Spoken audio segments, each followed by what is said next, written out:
जय हिंद दोस्तों। आज हम बात करते हैं फिजिक्स की। ठीक है, भौतिकी।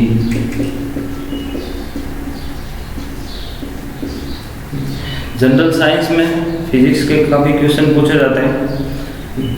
हम फिजिक्स होती क्या है? ठीक है, भौतिक विज्ञान की एक ऐसी शाखा होती है जिसमें द्रव्य और ऊर्जा के बारे में अध्ययन किया जाता है, या उनके बीच में जो परस्पर क्रियाएं होती है उन क्रियाओं का वो अध्ययन किया जाता है। उस विज्ञान की शाखा को हम क्या बोलते हैं? फिजिक्स बोलते हैं। ठीक है, फिजिक्स में हम बात करते हैं भौतिक राशियों की। भौतिक राशियाँ, फिजिकल क्वांटिटीज। भौतिक राशियाँ ऐसी राशियाँ होती हैं जिनको मापा और तोला जा सकता है। ठीक है, भौतिक राशियाँ क्या होती है? ऐसी राशियाँ जिनको हम माप सकते हैं, तोल सकते हैं, उन राशियों को हम क्या बोलते हैं? भौतिक राशियाँ बोलते हैं। क्या बोलते हैं? भौतिक राशियाँ। अब भौतिक राशियों को मापने के लिए क्या काम में लेते हैं? मात्रक। भौतिक राशियों को मापने के लिए क्या काम में लेते हैं? मात्रक।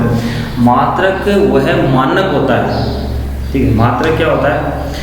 एक किसी भी भौतिक राशि, जैसे द्रव्यमान है, ऊर्जा है या समय है, इनको मापने के लिए एक मानक तय कर दिया जाता है।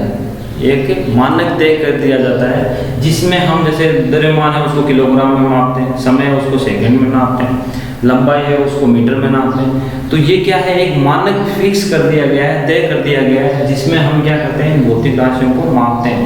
तो जिन मानकों में हम भौतिक राशियों को मापते हैं उनको हम क्या बोलते हैं? मात्रक। उनको बोलते हैं मात्रक। तो भौतिक राशियों को मापने की 3 पद्धतियाँ थी। अभी फिलहाल एसआई पद्धति, हम जो लेटेस्ट करंट है वो एसआई पद्धति काम में लेते हैं भौतिक राशियों को मापने के लिए। लेकिन इससे पहले एमकेएस पद्धति, अब ये एमकेएस पद्धति को ही एसआई पद्धति के रूप में मान्यता दी गई है। ठीक है, तो एमकेएस पद्धति, एक सीजीएस और एफईएस। ठीक है, ये क्या? 3 भौतिक राशियों, द्रव्यमान, लंबाई और समय। ठीक है, इन 3 भौतिक राशियों को मापने के लिए जिस पद्धति में द्रव्यमान को मापने के लिए मीटर, लंबाई को मापने के लिए मीटर, इसको लंबाई को मापने के लिए मीटर, द्रव्यमान को मापने के लिए किलोग्राम और समय को मापने के लिए सेकंड। समय को मापने के लिए या मापने के लिए क्या? सेकंड। तो जिस मात्रक पद्धति में, जिस पद्धति में लंबाई, द्रव्यमान और समय को मापने के लिए मीटर, किलोग्राम और सेकंड का उपयोग किया जाता है, उसको हम क्या बोलते हैं? एमकेएस पद्धति। क्या बोलते हैं? एमकेएस पद्धति। एमकेएस ऐसी पद्धति होती है जिसमें लंबाई को तो हम मीटर में नापेंगे, द्रव्यमान है उसको किलोग्राम में और समय को सेकंड में नापते हैं। इसी प्रकार इन्हीं तीनों राशियों को ग्राम, सेंटीमीटर, ग्राम और सेकंड। ठीक है, सेंटीमीटर, लंबाई को सेंटीमीटर में, द्रव्यमान को ग्राम में और समय को सेकंड में नापते हैं। उसको हम बोलते हैं सीजीएस पद्धति। कौन सी पद्धति बोलते हैं? सीजीएस पद्धति। और फुट, पाउंड और सेकंड। लंबाई को नापने के लिए फुट, पाउंड, द्रव्यमान को नापने के लिए और समय को नापने के लिए सेकंड का, जिस मात्रक पद्धति में इन तीनों को मापने के लिए फुट, पाउंड और सेकंड का उपयोग किया जाता है, उसको हम बोलते हैं एफपीएस पद्धति। इसको ब्रिटिश पद्धति भी बोलते हैं। कौन सी पद्धति? ब्रिटिश पद्धति। तो ये जो अभी हम काम में ले रहे हैं वो ये पद्धति काम में ले रहे हैं और इसको एसआई पद्धति के रूप में मान्यता दी गई है। ठीक है, एसआई पद्धति। अब देखिए क्या होता है, मापने के लिए अलग अलग जगह इन पद्धतियों की जरूरत क्यों पड़ी? क्योंकि अलग अलग जगह, जैसे अपने यहाँ भी मापने की अलग अलग जगह मन बोलते हैं या फिर घड़ी। ठीक है, तो इस तरीके से अब हम अगर हमें किसी दूसरे देश के साथ दूसरे जैसे एक पर्टिकुलर जगह है वहाँ के लिए तो ये सारी चीज़ चलती है, लेकिन अगर किसी दूसरे देश से हमें व्यापार करना है, कोई चीज़ लेन देन करनी है, तो वो किसी और तरीके से किसी चीज़ को माप रहे हैं। द्रव्यमान को जैसे वो पाउंड में नापते हैं, फिर हम किलोग्राम में नापते हैं, या धड़ी बोलते हैं, कोई बोलता है जैसे मन बोलता है अपने यहाँ, तो वो अलग अलग हो जाता है। उसको किस हिसाब से वो लेन देन करेंगे, तो इसके लिए एक पद्धति है उसको माना गया है जिसमें सारे देश है वो अपना लेन देन करेंगे, वो पद्धति है एसआई पद्धति। एसआई पद्धति, और इस एसआई पद्धति में 7 मूल भौतिक राशियों को शामिल किया गया है। ठीक है, देखो एसआई पद्धति में जो भौतिक राशियां हैं कितनी शामिल की गई है, 7। ठीक है, भौतिक राशियों को उसमें 3 भागों में बांटा है। ठीक है, एक तो मूल भौतिक राशि, दूसरी व्युत्पन्न भौतिक राशि, और तीसरी है पूरक भौतिक राशि। ठीक है, भौतिक राशियों को मूल भौतिक राशियां या फंडामेंटल फिजिकल क्वांटिटीज, डेराइव्ड या व्युत्पन्न भौतिक राशि और पूरक भौतिक राशि, 3 भौतिक राशियां उनको 3 भागों में बांटा गया है। उनको मापने के लिए मात्रक है, वो भी 3 मूल मात्रक, व्युत्पन्न मात्रक, पूरक मात्रक। ठीक है, मूल भौतिक राशियों को मापने के लिए मूल भौतिक राशि, ये व्युत्पन्न भौतिक राशियां हैं। व्युत्पन्न भौतिक राशियों को मापने के लिए फिजिकल क्वांटिटी, ठीक है, और ये पूरक को मापने के लिए पूरक मात्रक होते हैं, पूरक भौतिक राशि, पूरक भौतिक राशि। तो मूल भौतिक राशियों को मापने के लिए मूल मात्रक, व्युत्पन्न को मापने के लिए व्युत्पन्न मात्रक, और पूरक भौतिक राशियों को मापने के लिए पूरक। देखिए, मूल भौतिक राशियां किन्हें, 7 राशियों को मूल भौतिक राशियां माना है। ये मूल भौतिक राशियां उन राशियों को बोलते हैं जो स्वतंत्र होती है, किसी और भौतिक राशि पे डिपेंड नहीं होती, निर्भर नहीं होती, उन राशियों को हम क्या बोलते हैं, मूल भौतिक राशियां। ये 7 है, और इनके मात्रक देखिए 7 कौन से, लंबाई, द्रव्यमान, समय, ताप, विद्युत धारा,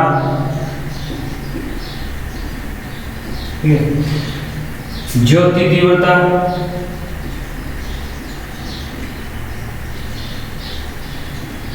और पदार्थ की मात्रा, पदार्थ की मात्रा।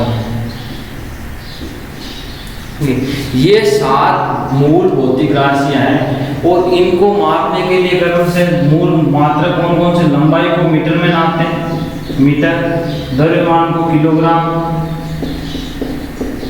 देखिए, ये मात्रक पूछे जाते हैं एग्जाम में, ये मात्रक पूछे जाते हैं। ठीक है, किलोग्राम, समय को सेकेंड,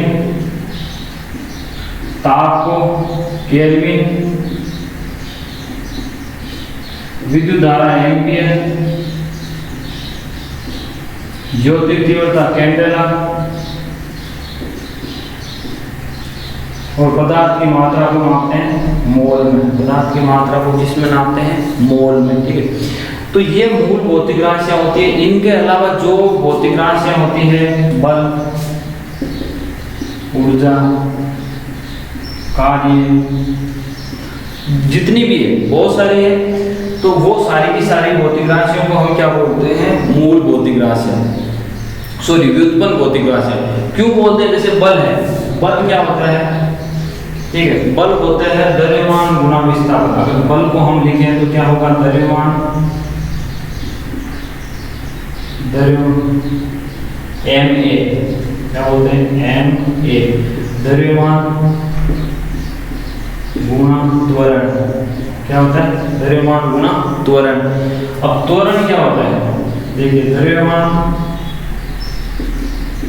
त्वरण होता है वेग में परिवर्तन, ठीक है, वेग में परिवर्तन किधर होता है, वो त्वरण होता है। वेग क्या होता है, विस्थापन में परिवर्तन किधर, तो हम कह सकते हैं विस्थापन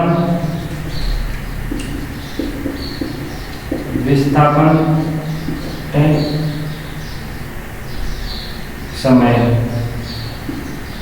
का स्क्वायर। तो ये देखिए जो बल है वो किस पे निर्भर कर रहा है, द्रव्यमान पे, ठीक है। विस्थापन क्या है, विस्थापन एक तरीके से क्या होती है, लंबाई, विस्थापन क्या होता है, लंबाई और समय। तो ये जो बल है वो किस पे निर्भर कर रहा है, इन मूल भौतिक राशियों पे निर्भर कर रहा है, लंबाई, द्रव्यमान, समय, लंबाई, द्रव्यमान और समय। तो बल इन पे निर्भर कर रहा है। इसीलिए हम कहते हैं कि जो भौतिक राशियां मूल भौतिक राशियों से उत्पन्न की जाती है उनको हम क्या बोलते हैं, व्युत्पन्न भौतिक राशि, उनको बोलते हैं व्युत्पन्न भौतिक राशि। इनको मापने के इनके मात्रक होते हैं, ठीक है। जैसे बल को मापने के लिए न्यूटन, बल को मापने के लिए न्यूटन, ऊर्जा और कार्य को जूल में मापा जाता है। पूरक, देखिए दो भौतिक राशियों को पूरक भौतिक राशियां माना गया है, ठीक है। कौन कौन सी, एक तो सरल कोण, और एक होता है ठोस कोण। दो भौतिक राशियां सरल कोण और ठोस कोण को पूरक भौतिक राशि माना गया है। तो सरल कोण का जो मात्रक होता है वो होता है रेडियन, सरल कोण का मात्रक होता है रेडियन और ठोस कोण का मात्रक होता है स्टेरेडियन। ठोस कोण का मात्रक क्या होता है, स्टेरेडियन। आपको अगर पूछा जाएगा तो सीधा सीधा पूछा जाएगा सरल कोण का मात्रक क्या होता है और ठोस कोण का मात्रक क्या होता है, ठोस कोण का मात्रक क्या होता है, ठीक है। इस तरीके से ये मूल भौतिक राशियां, ठीक है, इनके मात्रक और व्युत्पन्न भौतिक राशियां और उनके मात्रक और पूरक भौतिक राशियां और उनके मात्रक है, इनके मात्रक है वो पूछे जाते हैं। अब हम जैसे जैसे डिटेल में मतलब जैसे व्युत्पन्न भौतिक राशियों को पढ़ेंगे उसी हिसाब से हम इनके मात्रक है वो भी साथ में लिखते रहेंगे, ठीक है।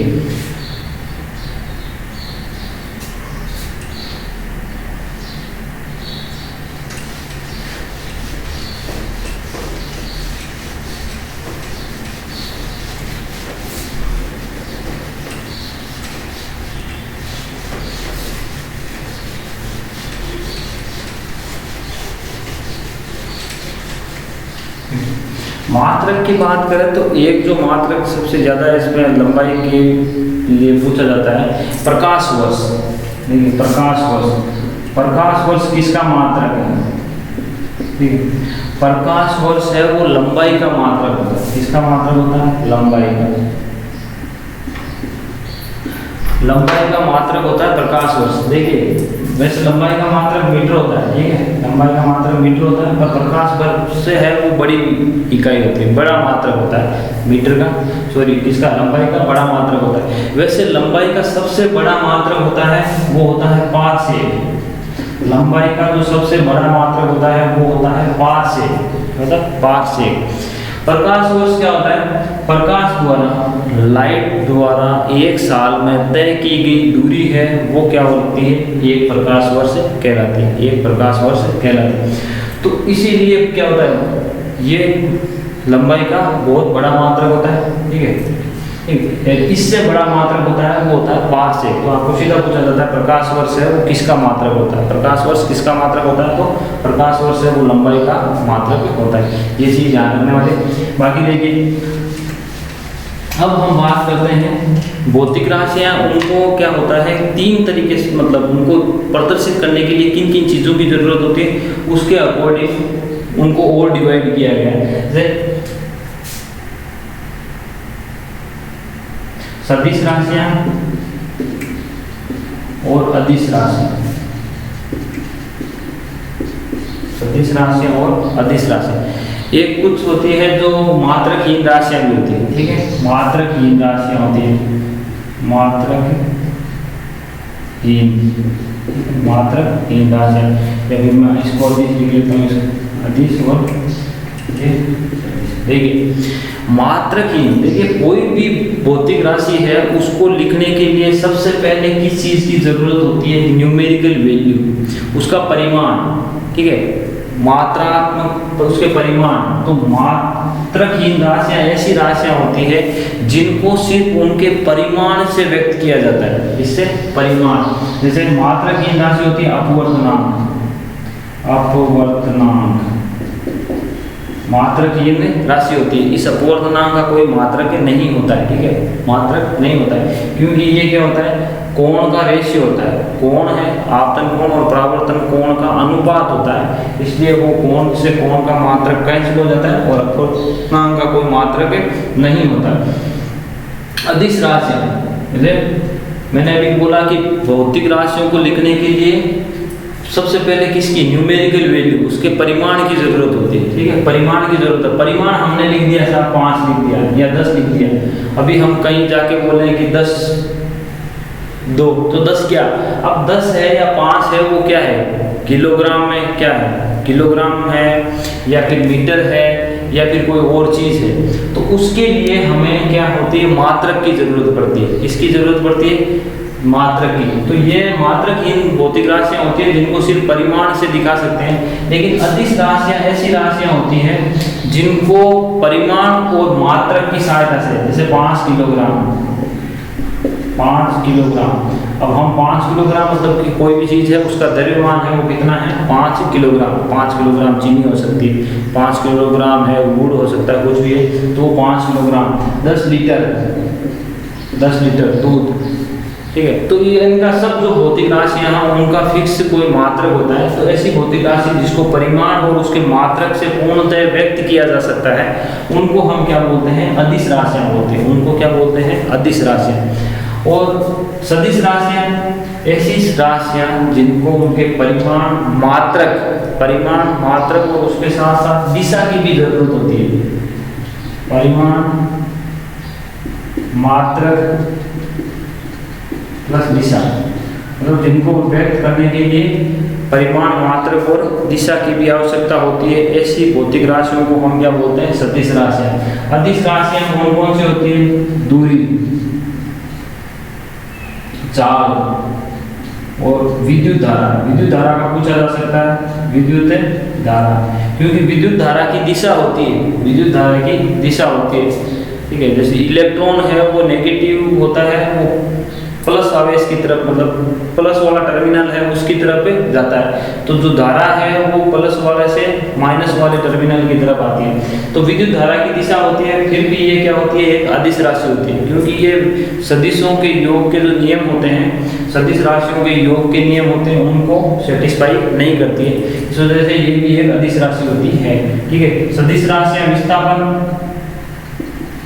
विस्थापन, बल, त्वरण, ये कुछ बहुत सारी राशियां होती है जिनको हम क्या होता है? विस्थापन है तो वो एक दिशा में होना चाहिए फिक्स, ठीक है, किसी एक दिशा में विस्थापन होना चाहिए, ठीक है। बल है तो बल के लिए जरूरी है कि वो किस, हमें पता हो कि वो किस दिशा में लग रहा है, ठीक है।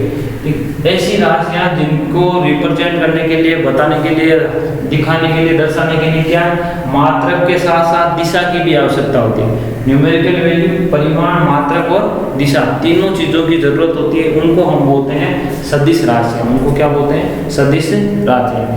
अब देखिए, ये तो नॉर्मल इनका ऐसे समझ लीजिए आप, इंट्रोडक्शन टाइप है। अब कौन सी सदिश राशियां हैं वो हम डिटेल में जब डिस्कस करेंगे तो उनके बारे में लिखते चले जाएंगे। ये भी आपको ध्यान में रखना चाहिए कि कौन सी राशि है वो सदिश राशि है और कौन सी नहीं।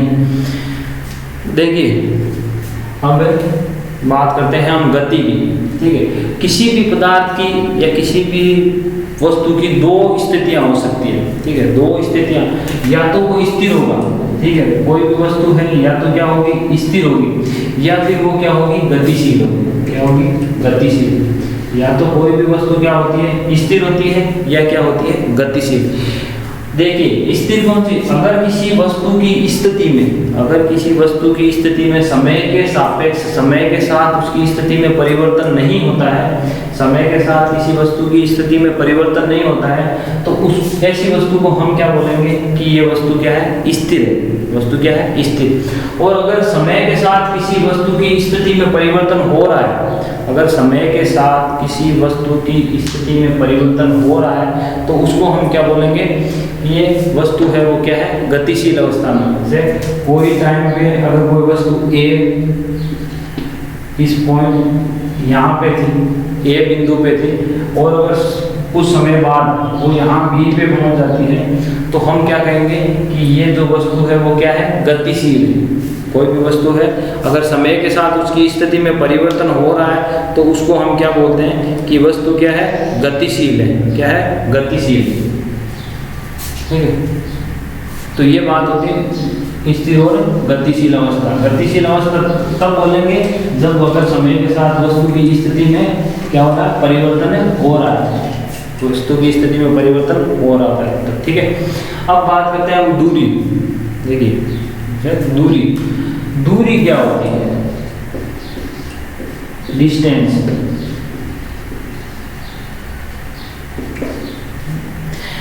देखिए कोई भी व्यक्ति है वो कहीं ए, किसी स्थान ए से लेकर बी तक जाता है, किसी स्थान ए से बी तक जाता है, तो वो जो पथ, जिस पथ से, जिस रास्ते से जाता है, जिस पथ या जिस रास्ते से जाता है, उस रास्ते की लंबाई, उस रास्ते की जो लंबाई होती है उसको हम क्या बोलते हैं, दूरी। और दूरी का मात्रक होता है मीटर। दूरी को किस में मापा जाता है, मीटर में नापा जाता है। ठीक है, ऐसा ही मात्रक क्या होता है, दूरी का मात्रक होता है मीटर। जैसे प्रकाश वर्ष है, 5 से खगोलीय मात्रक भी होता है। ठीक है, लेकिन दूरी का मात्रक क्या होता है, मीटर। और ये एक अदिश राशि है। ठीक है, दूरी क्या है, एक अदिश राशि, क्योंकि दूरी जो तय की जाती है उसके लिए दिशा की जरूरत नहीं होती, उसको बताने के लिए दिशा की जरूरत नहीं होती। जैसे कोई है वो 10 किलोमीटर की दूरी तय करता है या 15 किलोमीटर की दूरी तय करता है, तो वो क्या होती है, उसकी दूरी होती है, उस पथ की लंबाई होती है। ठीक है, दूरी के बाद हम बात करें विस्थापन। ठीक है, विस्थापन इंग्लिश में बोलते हैं डिस्प्लेसमेंट।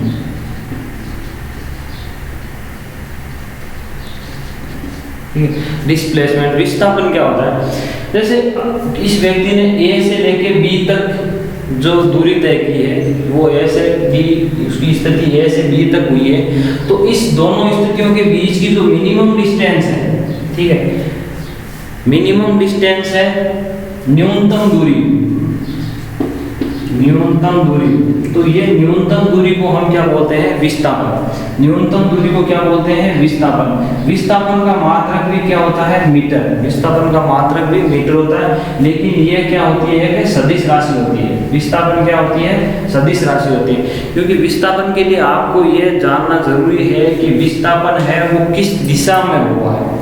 अगर कोई वस्तु विस्थापित हुई है तो वो किस दिशा में हुई है, तो इसलिए विस्थापन क्या है, एक सदिश राशि होती है। विस्थापन क्या होती है, सदिश राशि। अब देखिए दूरी और विस्थापन में क्या अंतर है। दूरी है वो दो स्थानों के बीच में जो पथ की लंबाई होती है, जो पथ की लंबाई है वो दूरी कितने ही दो स्थानों के बीच में, अगर इस पे ए और बी के बीच की दूरी कितनी भी हो सकती है, हम इधर से जाएंगे तो वो चेंज हो जाएगी दूरी। ठीक है, दूरी क्या है, एक अदिश राशि होती है। विस्थापन क्या होती है, एक सदिश राशि होती है। विस्थापन क्या होती है, सदिश राशि। और दूरी है वो हमेशा धनात्मक होती है। अगर कोई व्यक्ति चलता है, गति होती है किसी व्यक्ति की, स्थिति में परिवर्तन होता है, तो जो उसके द्वारा तय की गई दूरी है, दूरी हमेशा क्या होती है, धनात्मक होती है। दूरी क्या होती है, धनात्मक होती है, पॉजिटिव होती है। ठीक है, दूरी क्या होती है, धनात्मक। लेकिन जो विस्थापन है, विस्थापन है वो धनात्मक, शून्य भी हो सकता है। ठीक है, विस्थापन शून्य, धनात्मक और ऋणात्मक।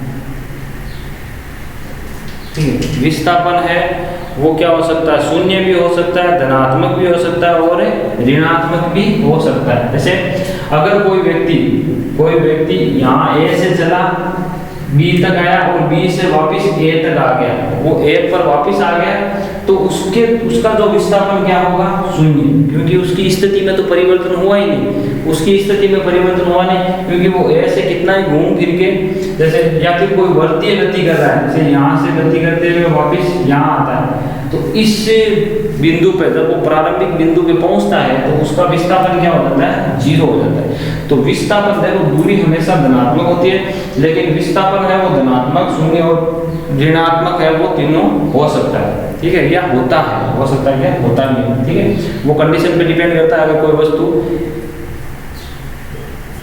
घूम फिर के अगर वहीं आ जाती है तो उसका विस्थापन क्या होता है, जीरो, उसके वो दूरी तो तय करता है। जैसे अगर कोई यहाँ से आप मान लो 10 मीटर है, ठीक है, इसकी जो मिनिमम दूरी है, न्यूनतम दूरी कितनी है, 10 मीटर है, कोई व्यक्ति ए से जाके बी और बी से वापस ए तक आता है, तो वो दूरी तो कितनी, 20 मीटर, आने जाने में कितनी दूरी तय करता है, 20 मीटर, लेकिन उसके द्वारा जो विस्थापन है वो क्या हो जाएगा, जीरो, उसका विस्थापन क्या हो जाएगा, जीरो, ठीक है।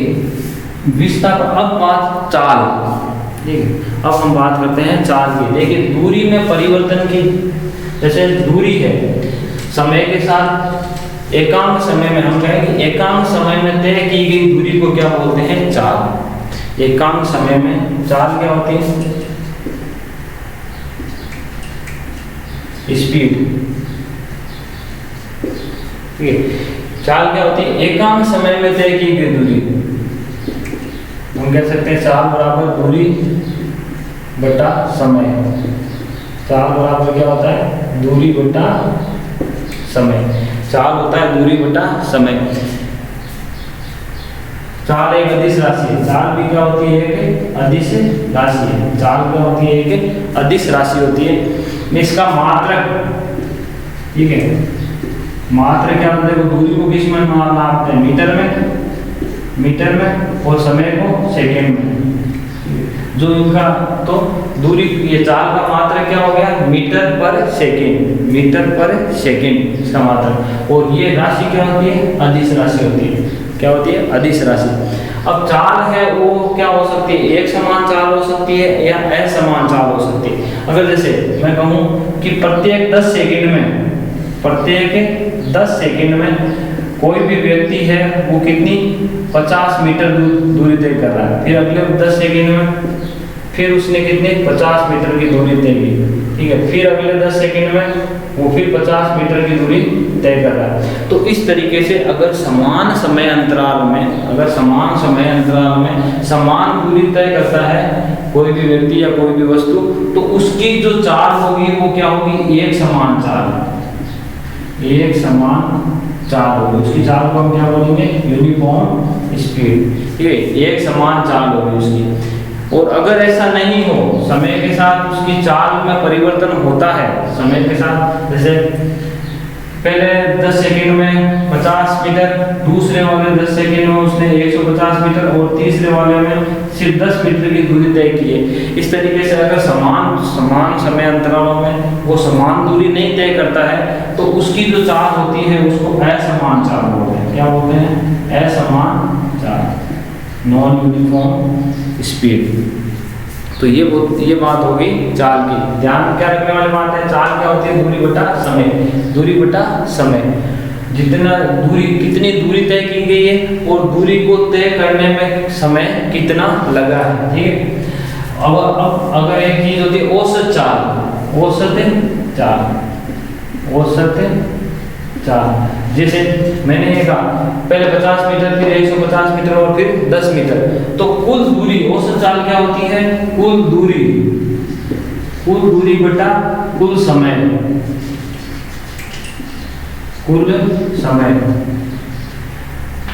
कुल दूरी बटा कुल समय को हम क्या बोलते हैं? औसत चाल। तो ये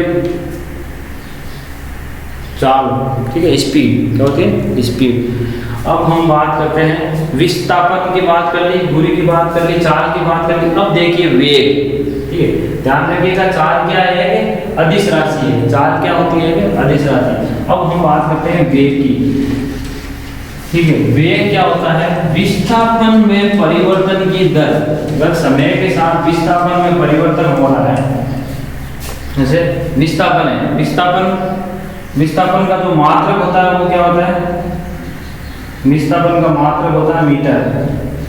विस्थापन का मात्रक क्या होता है? मीटर। दूरी का मात्रक भी मीटर होता है, लेकिन दूरी अदिश राशि होती है, विस्थापन क्या होती है? सदिश राशि होती है। वेग, देखिए वेग क्या होता है? विस्थापन में परिवर्तन की दर। विस्थापन में परिवर्तन की दर, विस्थापन में परिवर्तन की दर क्या होता है? वेग। या आप कह सकते हैं वेग विस्थापन बटा समय, विस्थापन बटा समय, विस्थापन बटा समय। मात्रक क्या होता है इसका? मात्रक होता है मीटर पर सेकेंड, ठीक है, क्योंकि विस्थापन का मात्रक मीटर होता है, समय का सेकेंड। तो वेग का वेग एक सदिश राशि होता है। वेग क्या होता है? एक सदिश राशि। वेग क्या होता है? सदिश राशि होता है, ठीक है। तो वेग है वो भी, वेग क्या हो सकता है? धनात्मक हो सकता है, ऋणात्मक हो सकता है और शून्य हो सकता है। वेग भी धनात्मक, ऋणात्मक और शून्य, क्योंकि ये एक सदिश राशि है। अगर इसकी दिशा है वो परिवर्तित कर दी जाए तो वो क्या, अगर जिस दिशा में हम मान रहे हैं उसकी विपरीत दिशा में क्या हो जाएगा? ऋणात्मक हो जाएगा। और अगर वस्तु की स्थिति में समय के साथ परिवर्तन नहीं हो रहा है, विस्थापन में परिवर्तन नहीं हो रहा है, तो वो क्या हो जाएगा? वेग उस टाइम वेग क्या हो जाएगा? जीरो हो जाएगा, वेग जीरो हो जाएगा। और अगर समय के साथ वस्तु की स्थिति में परिवर्तन हो रहा है तो वो वेग क्या हो जाएगा? धनात्मक। वेग क्या हो जाएगा? धनात्मक। तो वेग भी क्या हो सकता है? धनात्मक, ऋणात्मक और शून्य हो सकता है। तो ये बात वेग। देखिए विस्थापन क्या होता है? विस्थापन होता है कोई भी वस्तु की दो स्थितियों के बीच की मिनिमम दूरी, न्यूनतम दूरी है, वो होती है विस्थापन। और विस्थापन में परिवर्तन की दर क्या होता है? वेग। विस्थापन में परिवर्तन की दर क्या होता है? वेग, ठीक है। वेग के बाद हम बात करते हैं त्वरण की। क्या होता है? त्वरण। देखो अगर हम वेग में एक चीज होते हैं तात्क्षणिक वेग, तात्क्षणिक वेग। जैसे कोई वस्तु गतिशील है, कोई वस्तु क्या है? गतिशील है, एक समान मतलब गतिशील है, तो अगर किसी पॉइंट पे पर्टिकुलर टाइम पे उसका वेग हम बताएं तो वो क्या हो जाएगा? तात्क्षणिक। किसी भी क्षण, जैसे कोई वस्तु ए से बी तक जा रही है, ठीक है, तो इस दौरान किसी भी टाइम पर अगर हम उसका वेग पता करें कि पर्टिकुलर 10 सेकंड बाद, 5 सेकंड बाद, 11वें सेकंड, 13वें सेकंड, ठीक है, तो इस तरीके से किसी भी पर्टिकुलर टाइम पर, किसी क्षण पर जो उसका वेग होता है उसको क्या बोलते हैं हम?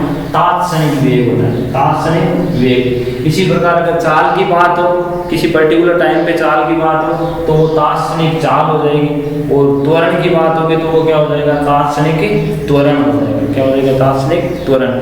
अब देखिए त्वरण क्या होता है? त्वरण होता है वेग बटे समय, वेग में परिवर्तन की दर।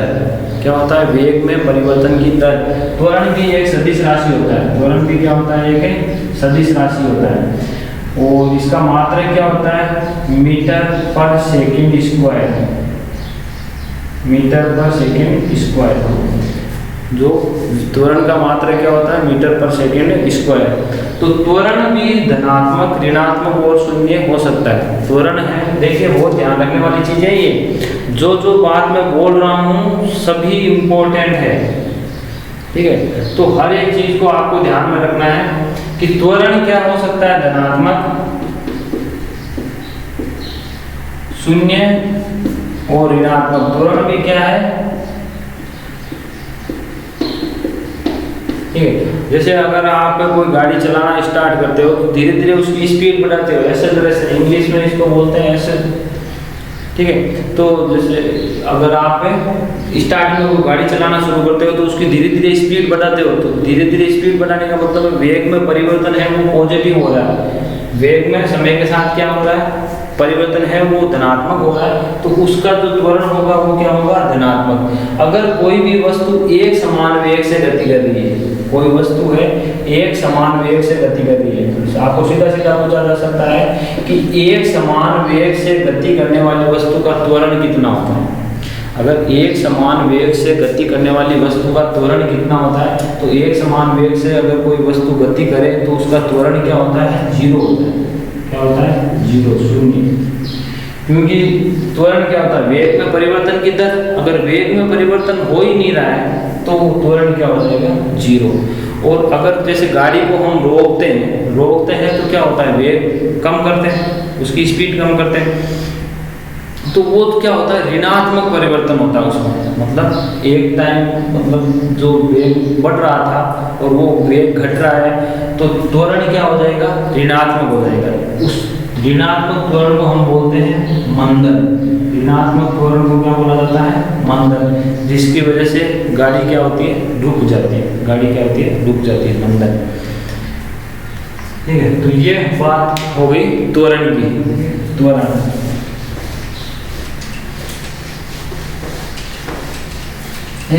ये हम बात कर रहे थे सरल रेखीय गति की। जैसे गति, जैसे हमने बात की थी गति क्या है, किसी भी वस्तु की स्थिति में परिवर्तन। अगर समय के सापेक्ष किसी भी वस्तु की स्थिति में परिवर्तन हो रहा है तो हम क्या बोलते हैं कि वो पर्टिकुलर वस्तु है या पिंड है वो क्या है, गतिशील अवस्था में। तो गति भी क्या है, गति है वो सरल रेखीय होती है। गति क्या हो सकती है, सरल रेखीय गति, ठीक है, या फिर वर्तीय गति। वर्तीय गति, ठीक है। सरल रेखीय गति क्या, अगर कोई वस्तु है वो एक सरल रेखा में गति कर रही है, सरल रेखा में गति कर रही है, या सरल रेखा में गति कर रही है, तो उसकी गति क्या होती है, सरल रेखीय गति होती है। तो अभी जो हमने जितने भी वेग, विस्थापन, त्वरण वो सब पढ़ा, वो सरल रेखीय गति की हम बातें कर रहे थे, ठीक है, सरल रेखीय गति की हम बातें कर रहे थे। अब सरल रेखीय गति अगर उसकी एक डायरेक्शन चेंज हो रही है तो वो एक विमीय होती है। देखिए एक ही दिशा में चल रही है कोई वस्तु, ठीक है, एक ही वस्तु एक ही दिशा में चल रही है तो उसकी गति होती है वो क्या होती है, एक विमीय गति होती है। अगर उसकी दो विमाएं चेंज हो रही है, ठीक है, दो विमाएं चेंज हो रही है तो उसको जैसे कोई व्यक्ति ऐसे झूलता हुआ जा रहा है तो उसको क्या होगा, द्विविमीय गति, उसकी गति कैसी होगी, द्विविमीय। और अगर किसी वस्तु को हम ऊपर फेंकते हैं तो उसकी गति कैसी होती है, त्रिविमीय। मतलब उसकी जो तीनों निर्देशांक है वो चेंज होते हैं, एक्स, वाई और जेड। तो इस तरीके से अगर सरल रेखीय गति एक ही दिशा में हो रही है तो वो एक विमीय होती है। अगर उसकी दो दिशाएं चेंज हो रही है, दो दिशाओं में परिवर्तन हो रहा तो द्विविमीय। और अगर उसकी तीनों दिशाओं, एरोप्लेन है वो हवा में जो उड़ रहा है तो उसकी क्या हो रही है, तीनों दिशाएं चेंज होती है, ठीक है, एक्स, वाई, जेड तीनों निर्देशांक चेंज होते हैं तो उसकी जो गति होती है वो क्या होती है, त्रिविमीय गति होती है। वर्तीय गति कैसी होती है, वर्तीय अगर कोई पिंड है ऐसे वर्ताकार पथ में गति कर रहा है, वर्ताकार पथ में अगर कोई पिंड गति कर रहा है तो उसकी गति को हम क्या बोलते हैं, वर्तीय गति। उसकी गति को क्या बोलते हैं, वर्तीय गति, ठीक है। इसकी गति क्या होगी, वर्तीय गति। और इस वर्तीय गति में भी जैसे चाल होती है उसकी, अगर एक समान चाल से चल रहा है या असमान चाल से चल रहा है तो वो उसकी वर्तीय चाल होती है, ठीक है। वर्तीय गति में उसकी चाल होती है। एक समान चाल से नॉर्मली क्या होता है, अगर वो एक समान चाल से गति कर रहा होता है तो एक समान वर्तीय गति हम उसको बोलते हैं, ठीक है। और इसमें भी क्या, जैसे सरल रेखीय गति में वेग होता है, सरल रेखीय गति में वेग होता है, उसी प्रकार वर्तीय गति में भी वेग होता है, जिसको हम क्या बोलते हैं, कोणीय वेग। क्या बोलते हैं, कोणीय वेग।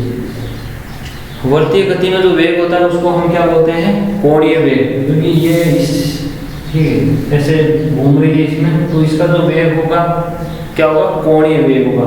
और कोणीय वेग की दिशा, जैसे इस पे अगर कोई स्पर्श रेखा खींचो तो उसकी स्पर्श रेखा जिस पथ पर वो गति कर रहा है उस पथ पे स्पर्श रेखा खींचो तो वो किसको दिखाती है, उस गति की दिशा को दिखाती है, उस वेग की दिशा को दिखाती है। तो इसमें क्या है, वेग की दिशा है वो चेंज होती रहती है। वेग की दिशा चेंज होती है तो वो वेग हम कह सकते हैं कि वेग भी क्या होता है, हर सेकंड है या हर क्षण है वो चेंज होता रहता है। तो ये बात होती है किसकी, सरले की और वर्तीय गति की, वर्तीय गति की। जैसे जैसे जो जो आगे चीजें आएंगी उनको हम बात करते रहेंगे। अब बहुत ही एक इम्पोर्टेंट टॉपिक की हम बात कर रहे हैं, न्यूटन की गति के नियम। न्यूटन ने जो गति के नियम दिए उनकी हम बात कर रहे हैं, ठीक है। न्यूटन की गति के नियम, न्यूटन ने गति के 3 नियम दिए थे। न्यूटन ने गति के 3 नियम दिए थे। पहला नियम,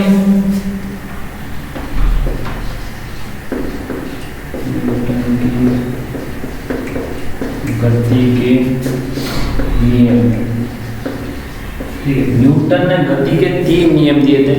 प्रथम नियम, प्रथम नियम को क्या बोलते हैं? प्रथम नियम को जड़त्व का नियम भी बोलते हैं।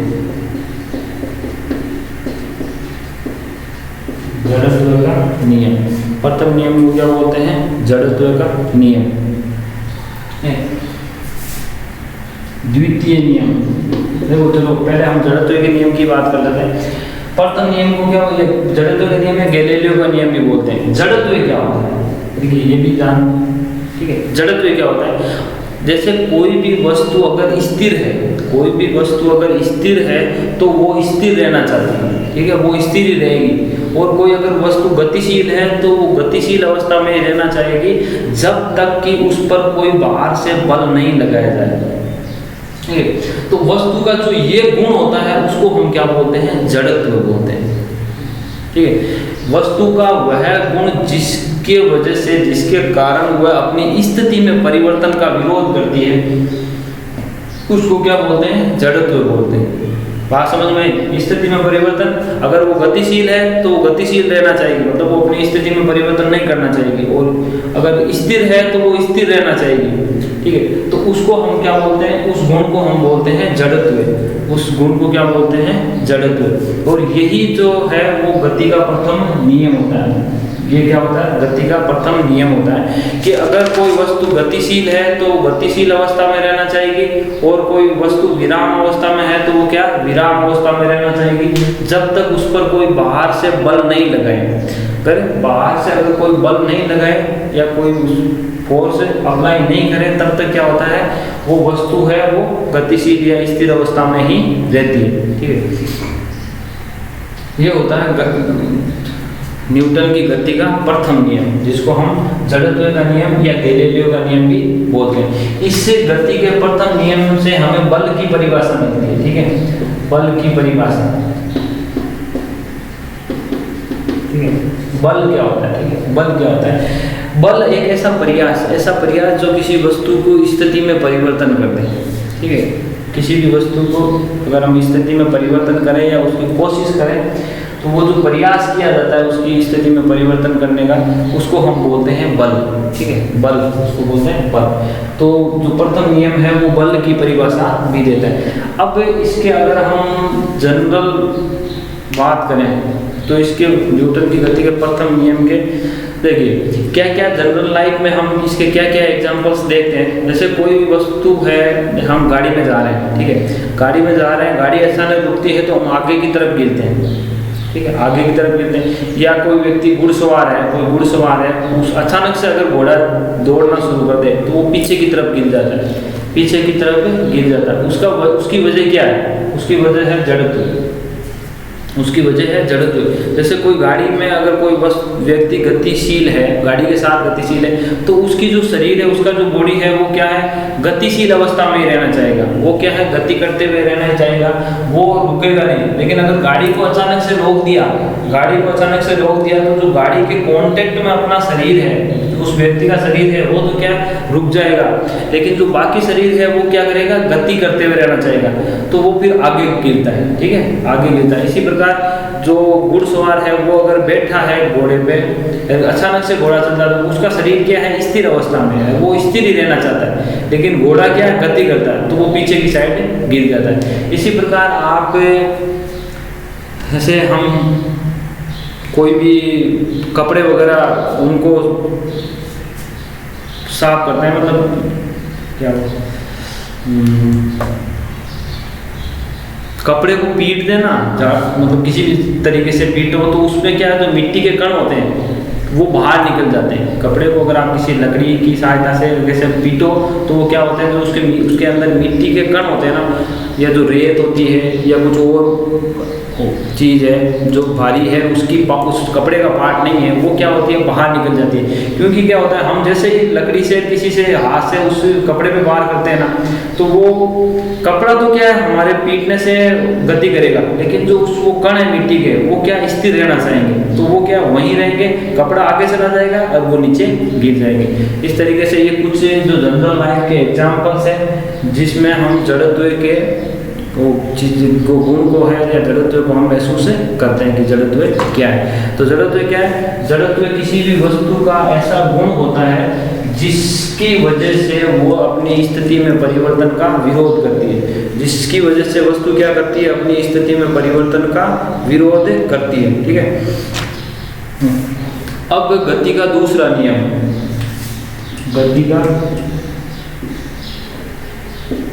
न्यूटन दूसरा नियम क्या कहता है, न्यूटन ने जो गति का दूसरा नियम दिया था वो क्या कहता है कि अगर किसी वस्तु पर अगर कोई बाहर से बल लगाया जाता है तो वो उसके वेग संवेग में परिवर्तन दर के समानुपाती होता है। अगर मतलब जो बल होता है F है वो वस्तु के संवेग में परिवर्तन की दर, संवेग होता है mv द्रव्यमान गुना वेग, तो संवेग में परिवर्तन की दर के समानुपाती होता है। गति का दूसरा नियम क्या कहता है कि जो वस्तु पर अगर किसी वस्तु पर हम कोई बल लगा रहे हैं तो वो उसके संवेग में परिवर्तन की दर के समानुपाती होता है। ठीक है, ये समानुपाती नहीं रहता। अगर m तो क्या है, द्रव्यमान है वो फिक्स रहता है। ठीक है, तो f है इसका कांस्टेंट इसका वैल्यू है। इस तरीके से चूज करते हैं कि इसको हटाने के लिए हम जो कांस्टेंट काम में लेते हैं समानुपाती चिन्ह को, उसकी वैल्यू क्या होती है a, तो m dv/dt। ये ज़्यादा डिटेल में जाने की जरूरत नहीं है। ये m ये क्या होता है, त्वरण, वेग में परिवर्तन की दर क्या होती है, त्वरण। तो ये होता है f बराबर क्या होता है ma, द्रव्यमान गुणा त्वरण। बल क्या हो गया, द्रव्यमान गुणा त्वरण, द्रव्यमान गुणा त्वरण। गति का दूसरा नियम है, क्या होता है गति का दूसरा नियम कि अगर किसी वस्तु पर हम बाहर से कोई बल फोर्स अप्लाई कर रहे हैं तो वो वस्तु के द्रव्यमान संवेग में परिवर्तन की दर के समानुपाती होता है। संवेग में परिवर्तन की दर के क्या होता है, समानुपाती होता है। तो इससे हमें बल का व्यंजक मिलता है। ठीक है, गति के दूसरे नियम से हमें क्या मिलता है, बल का व्यंजक मिलता है, बल का व्यंजक मिलता है। ठीक है,